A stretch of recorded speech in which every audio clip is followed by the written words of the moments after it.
Thank you. Thank you.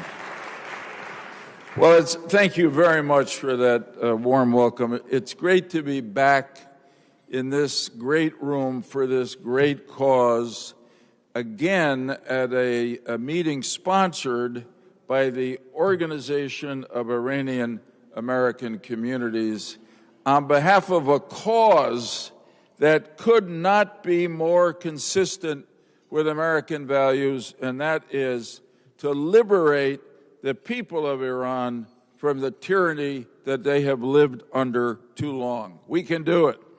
I'm struck by the conversation and by the appreciation of the role that women are playing in this current moment of uprising. Now, this doesn't surprise me because I was blessed with a very strong mother, and as many of you know, because you've met my wife, Hadassah, I have a strong wife.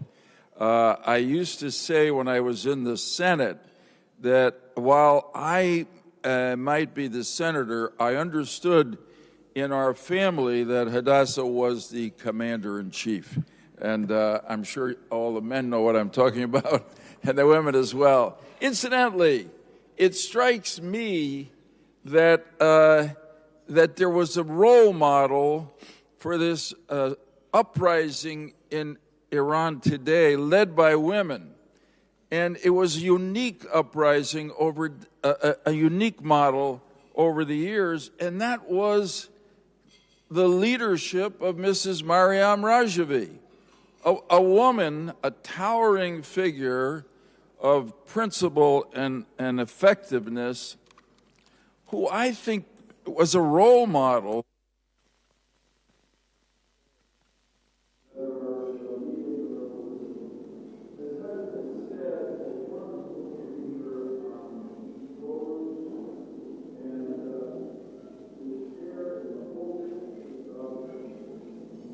Oh, I think I got so excited I knocked off my microphone. To share, thanks, Paula, share in the hope of the coming of spring and the beginning of the new year.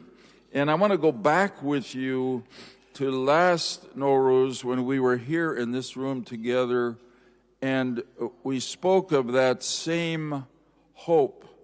And I must say, looking back at this year, the dreams we had really have been advanced, particularly in the uprising that occurred after the murder of Mahsa Amini. But more than that is happening. The brutal, predictably brutal reaction of the Iranian regime to this uprising has finally made it impossible for other countries of the world to wink or close their eyes at the tyrannical, terrorist nature of the regime. And they've pulled back from supporting it in so many different ways and come out in opposition to the regime. Inside the country, the economy is in a free fall as a result of sanctions imposed as a result of the illegal and brutal behavior of the government of Iran.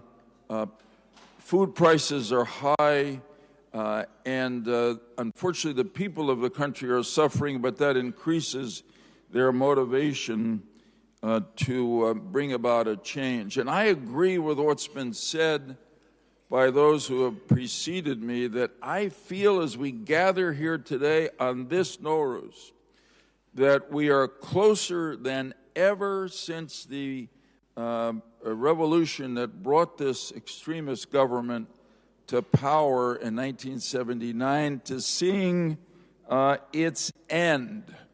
And now the question really is, what can we do to make sure that the uprising of the brave people of Iran ends with the overthrow of this regime, or to use a famous quote from history. What can we do here in Washington to make sure that the regime in Tehran is not allowed to snatch victory from the jaws of defeat, which are closing on them now? I would say first, as we think about what we should do today and tomorrow, we have to look back at yesterday, and we have to appreciate the events and the courage that brought us to this moment when freedom for the people of Iran is in reach. The immediate cause of this broadest ever uprising against the government was, as we have said, the murder of Mahsa Amini. But really, the fight for freedom in Iran goes much further back than that, decades, in the courageous effort of so many people inside Iran with the support of the Iranian diaspora, both in the time of the Shah, protesting that authoritarian and brutally repressive regime, and of course in the time of the mullahs that since '79 have controlled this great country. And there is no organization, no movement that has done more courageously and with principle over that period of time than the MEK NCRI led by Mrs. Mariam Rajavi.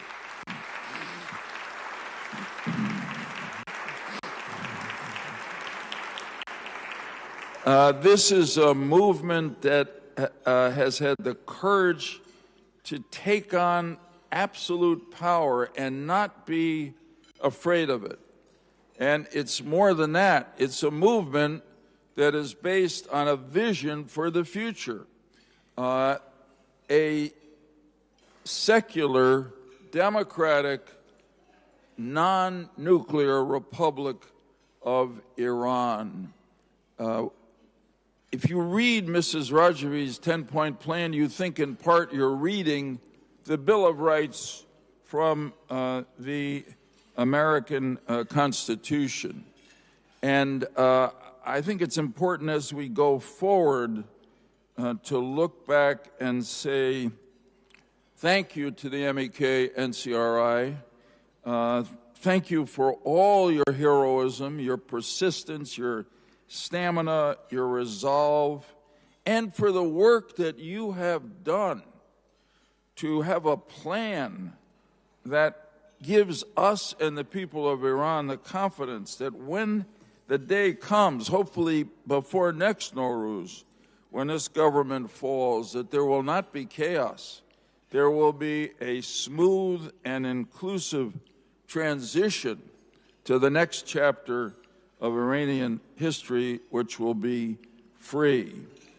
I will say, as the regime weakens and its demise seems closer, history tells us that something else is likely to happen, which is unfortunate, which is that different segments of the opposition to the regime will begin to criticize each other. And I notice that some of that criticism is directed toward the NCRI MEK. That is wrong. That is unfortunate. That is divisive and weakening. And as all of us here today and my colleagues at this table 3, we're here to stand with you today, as we have for years, in support of the NCRI, because of all its members have done inside Iran and throughout the world in the global diaspora. Take this very gathering. Who's sponsoring it? It's not a foreign organization. It is the Organization of Iranian American Communities, patriotic Americans of Iranian descent who want their brothers and sisters in Iran to enjoy the same freedom there that they and we do here. I am proud to stand with you today, and I will stand with you until we stand together in a free Tehran, and may it come soon.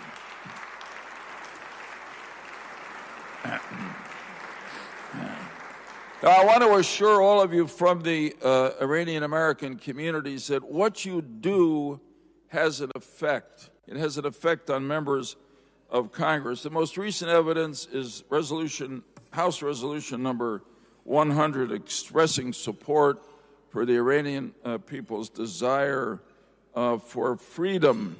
Quite remarkably, and this is a kind of tribute to the NCRI, once this resolution was introduced, supporting not only freedom but Mrs. Rajabi's 10-point plan, and began to gain support, Raisi from Tehran and his foreign minister attacked members of Congress for supporting this resolution.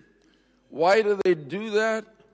Because they fear the NCRI, MEK, more than any other opposition group. And what was the response of members of Congress approached by members of the Iranian American communities and others who support your cause? Well, in less than 2 months, that resolution now has bipartisan support from a majority of the members of the House of Representatives. And that ain't easy these days in Washington.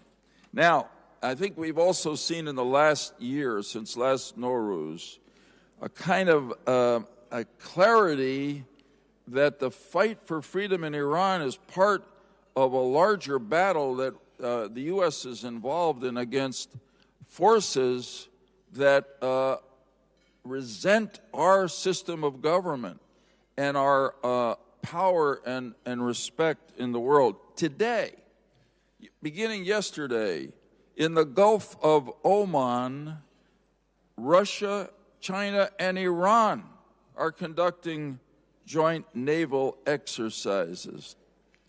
This relationship between Russia and Iran is nothing new.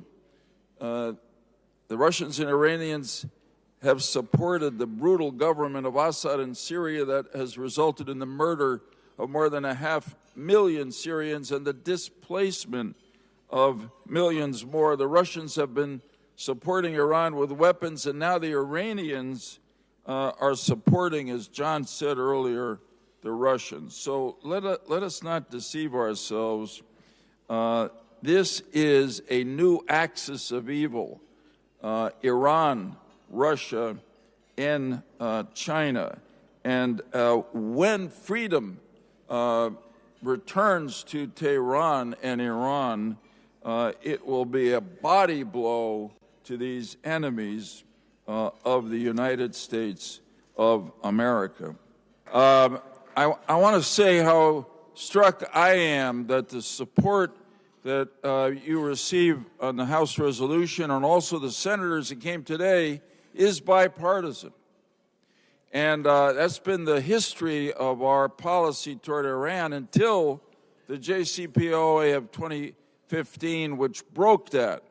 But it's coming back together again, thanks in large part to what those of you in this organization have done. And that's good for America and good for Iran as well. I want to mention 5 quick points that I think we can act on with that bipartisan support and the help of the administration.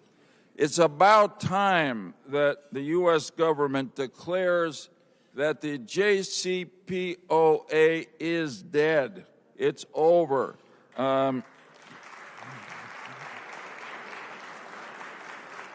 Mrs. Rajabi said in her opening video, it's just a tactic to be involved by Iran, by the regime. It's really a trap.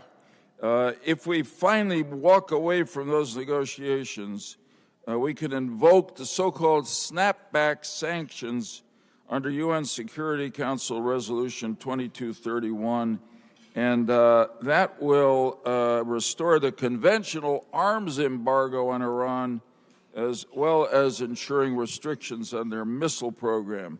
That's one. Second, the U.S. should work with our allies in Europe to ensure that the supreme leader and president of the Islamic Republic of Iran are personally sanctioned for the human rights abuses and support of terrorism. Third, the U.S. should work with all of our allies to sanction the IRGC as a terrorist organization. Some of our European friends have not done that yet. Fourth, we should strictly enforce U.S. sanctions, including sanctions against all vessels involved in transporting Iranian petroleum and petroleum products. And fifth, we should sanction all Chinese importers of Iranian oil. United Against Nuclear Iran, which is a group that, supportive group, obviously, that Ambassador Bolton and I are involved in, came out with a report a while ago that measured the increase in illegal Chinese purchases of Iranian oil since 2021, when the Biden administration unfortunately lessened, in some cases removed those sanctions. It went from about $6 billion in 2020 of sales from Iran to China to almost $24 billion. And what do we think that money is being used for? So I hope that those 5 actions, if adopted by the U.S. government and our allies in Europe particularly, will have the hasten the end of the regime and liberty for the people of Iran. Let me say finally that I hope and pray that when we return here next Nowruz, that we really can say that we have ended the darkness of the regime that has punished the people of Iran so much and brought about a new spring of human rights, rule of law, and economic opportunity. Thank you. It is in reach. Look back to last Nowruz and think of how far we have come thanks to the bravery of the people in Iran. Incidentally, when we meet here and word and pictures of our meetings get sent back to the people of Iran, particularly to the heroes who are imprisoned in Iran because they protested the government, terrorized, it gives them hope. I cite as evidence of this my dear friend John McCain, who told me that when he was locked up in a Vietnamese prison for 5.5 years, at the darkest and most difficult moments, when he heard that people elsewhere in the world, particularly back home here in the U.S., were talking about him and committed to his liberation, it gave him the hope that kept him alive. And make no mistake, that is exactly the message that we are sending from this room. Let me say to you that I end with a confidence that there is no limit to what the people in this room and who you represent, no limit to what the members of Congress on this Hill, and no limit to what the government that resides in this great capital city of the most powerful and principled nation in the world can do if we work together. We can bring freedom to the people of Iran, and with God's help, I am confident we will before next Nowruz. Thank you very, very much.